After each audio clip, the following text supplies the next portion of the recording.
तो दोस्तों आज हम बात करेंगे दिल्ली सल्तनत। क्या ये समझते हैं दिल्ली सल्तनत में कौन कौन से प्रमुख शासक रहे हैं? सबसे पहले अगर हम दिल्ली सल्तनत में बात करें तो यहाँ पे जो प्रमुख शासक के तौर पे जाने जाते हैं दैट इज मामलुक डायनेस्टी। पहली जो यहाँ पे डायनेस्टी एस्टेब्लिश हुई that was the Mamluk dynasty. और दूसरे नंबर पे रही थी खिलजी डायनेस्टी, खाजी और खिलजी खिलजी डायनेस्टी। देन हमारे पास आती है तुगलक डायनेस्टी, तुगलक डायनेस्टी। और उसके बाद फोर्थ नंबर पर Syed dynasty, SAIYID Syed dynasty.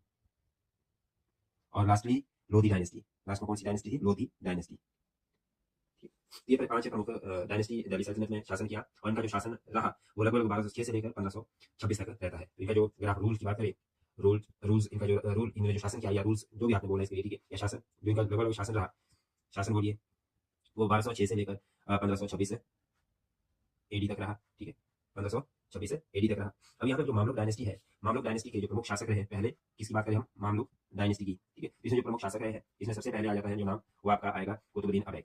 Qutubuddin Aibak, ठीक है, QBA, कुतुबुद्दीन ऐबक। और इनका जो शासन चलता है वो 1206 से लेकर 1210 AD तक चलता है। और इसके बाद इल्तुतमिश आते हैं। कौन सा आते हैं? इल्तुतमिश।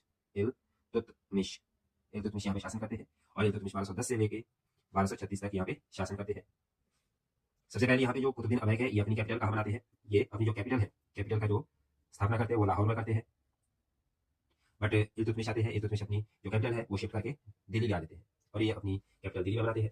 इसके बाद इल्तुतमिश के बाद जो नेक्स्ट शासक आते हैं वो आते हैं एकमात्र महिला शासक जिसका नाम है रजिया सुल्तान। कौन आते हैं? रजिया सुल्तान। और ये शासन करते हैं 1236 से लेके 1240 AD तक या 39। ठीक है, 1239 की जगह 1240 होगा, 1239 AD तक। ठीक है, उसके बाद आते हैं यहाँ पे नेक्स्ट इंपॉर्टेंट होते हैं डायनेस्टी में गियासुद्दीन आते हैं। कौन आते हैं? गियासुद्दीन बलबन। बीच का जो पीरियड डिस्टर्बेंस का पीरियड रहता है। इसके बाद रजिया सुल्तान के बाद आता है गियासुद्दीन। कौन आता है? गियासुद्दीन गियासुद्दीन बलबन। गियासुद्दीन बलबन आते हैं 1265 से लेकर 1286 AD तक शासन करते हैं। और उसके बाद क्योबाद आते हैं। इनके बाद कौन आते हैं? क्योबाद। क्या क्योबाद? ये 1287 से लेके 1290 तक शासन करते हैं। 1290 AD तक इनका शासन चलता है। लास्ट जो यहाँ पे शासक रहते हैं दैट वाज केमर। कौन होते हैं? केमर। केमर यहाँ पे लास्ट में शासन करते हैं और ये 1290 से मार्च 1290 से जून 1290 AD से लेकर जून 1290 AD तक शासन करने में सक्षम रहते हैं और उसके बाद इनकी मृत्यु रहती है।